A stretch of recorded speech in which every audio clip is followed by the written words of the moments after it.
So, welcome to the Group 5 video presentation for our report project. Final report project, yeah. So, our group has been given, or every group has been given a topic of doing a fusion food. Fusioning as in like using Thai and international food. Mix it together to get a new kind of food, new type of food, or new fusion food. I am repeating myself, I'm so sorry. What our group has come up with is lasagna khao soi. Yes, it may sound weird. Yes, I still can't imagine about it, but yes, it's gonna happen. I don't know how, but it happened. It was going to happen, and it did happen. What the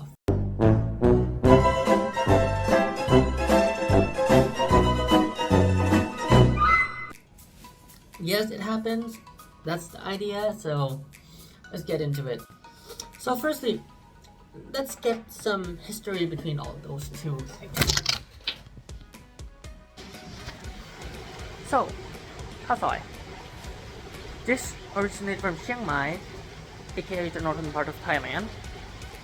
This particular dish contains an egg noodles with broth from coconut milk and a choice of your choosing of meat. Either it's going to be chicken or beef. While for the garnishing, it's mostly going to come with a deep fried noodles, a cilantros, lemon wedge or a lime wedge, green onions, and pickled mustard. And now for the, let's say, taste of the dishes.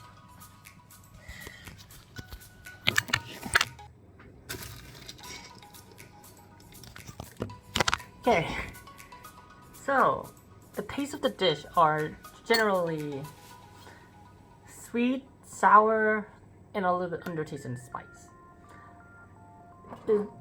I don't know, somehow this dish just created like a harmonize of flavor where everything goes in together, even though somehow some does not even want to go with each other. So that is like the other reason why in our group we wanted to try, how about making this whole thing into a lasagna.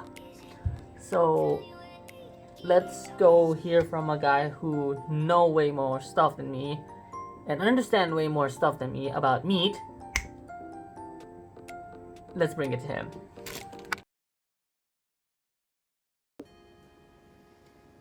Hello, welcome to our little video. I'm here to talk about what kind of meats and what kind of things we'll be putting into it. For me, that's just the meat. Look at me, I'm a chunky man. A chunky man likes his meat. For us, well, at first we were going to go with bear. Too exotic. That would drown out all the intricacies we have already made with the whole sauce and the whole layering. We want something small. We want something that's still flavorful but doesn't take away from the whole dish experience. So we landed on ground beef. Ground beef isn't something so super special. What makes it great is the amount of controllability you have. You don't need special cuts. You don't need special amounts of fat and marbling. You don't look for that. So that's the reason why when you're choosing any of the cattle, any of the meat providers you're gonna go for, quality isn't super high on the list, but it is there. It is there. You can be cheap about it. I'm not gonna recommend you do it, but you can be cheap about it. That is something that we've talked about in our little essay. Not essay, in our little paper. Another thing to discuss about when talking ground meats is what makes it special. Why we chose it in the first place. Fat controllability. When you're making ground meats, the ability of selecting the amount of percentage of fats that you're about to use dictates how much flavor you're getting out of it, but also how much greasiness is gonna stick onto that little tongue. I'm a dirty man. That is a horrible way of phrasing it, but I enjoy Greece. Not so many others. A lot of people in our research are open to the idea of tasting this new dish we have created, but they're not open to the idea of Greece. No, not a lot of people really like it.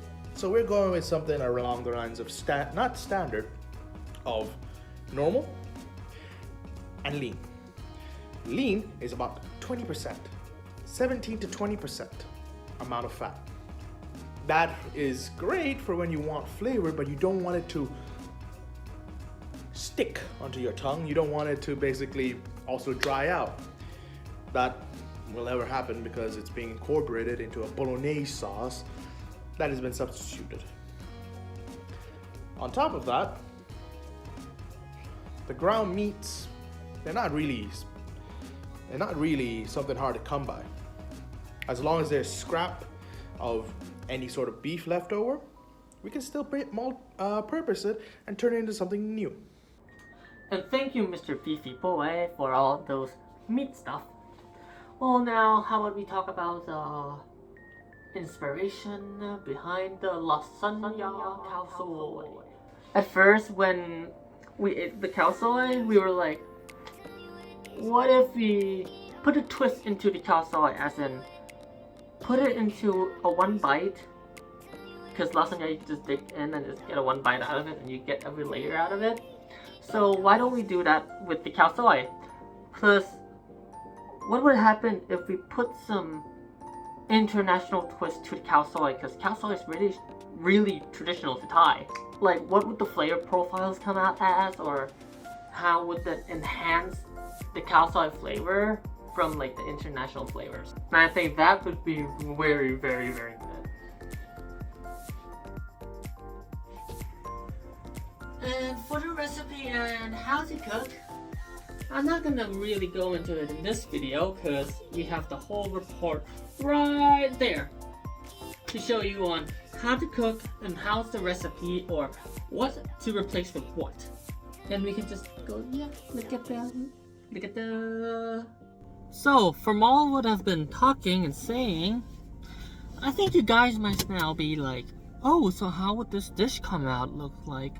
Oh, do you have like how it's gonna look? Well, yes, we do, and I'll send it off to him right now. Okay, when our group decided to use the khao soi and lasagna and combine together by using the bechamel that made with coconut milk, so I think that okay, I'm gonna draw a picture about it, and after I'm summarizing it myself, I made up with this.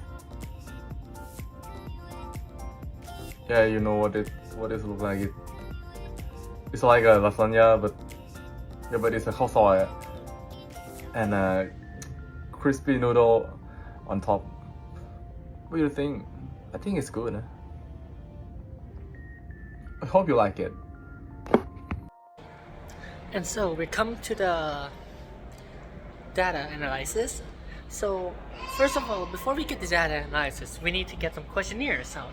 So what we did is online questionnaire, which contains just a good amount of question, but also it's a general question such as what's the age of the people, what's the gender, and how well do you know khao soi? Have you ever tried khao soi before? And how do you know lasagna? Do you know what's lasagna? Have you ever tried them before? And by what we see from the data, most of the data that we have here are pretty much people who wanted to try this. And not only that, with the data, some of them even gave us some ideas, such as next time with the chicken, not the pork. And many good ideas within the questionnaires answer. So in conclusion, people really like the idea of lasagna khao soi, and most of them are looking forward to try and taste the lasagna khao soi. So thanks.